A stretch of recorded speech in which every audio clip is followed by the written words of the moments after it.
Anna Shotbolt, and I am the Deputy High Commissioner here in Bengaluru and also Deputy Trade Commissioner for Investment across South Asia.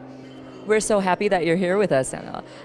The first question that I have for you is, you had a fabulous session inside. It was jam-packed. I was on the outside and we were actually arranging for more chairs for people to go inside to watch. Could you give us the main points, and our viewers here, the main points of your session from your perspective? What did you like about the session? What did you talk about? What did you feel was most important?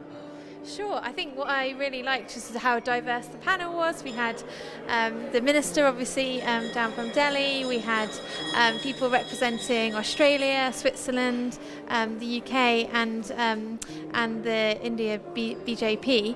I think the main points that came across from me is just how much diplomacy is changing, that it isn't that kind of stiff upper lip kind of thing that you think about when you think of a diplomat, that it is for governments to obviously build relationships with one another, but business is really important.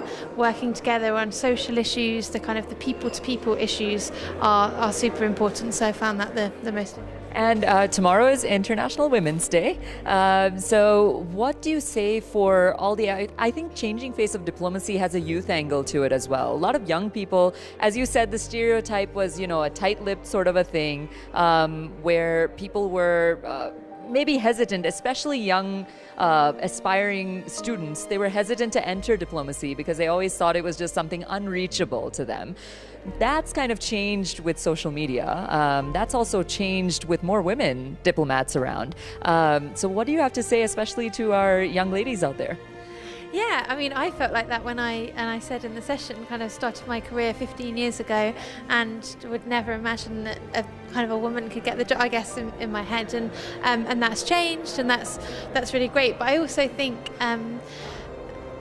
for any young women out there thinking about what to study, just doing what you enjoy and really enjoying that, and then thinking at the end like what's best. Because I think what came out from that session is, if you are the leader of a huge company or a charity or any kind of organisation that you're working, can have a real impact on diplomacy, and so you don't have to go into those kind of traditional channels as well.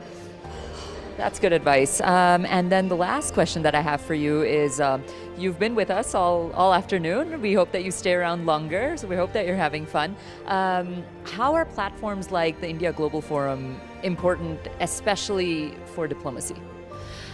I think the biggest thing for me is having just come out of obviously lots of lockdowns and spent the last 3 years on my laptop in my kitchen.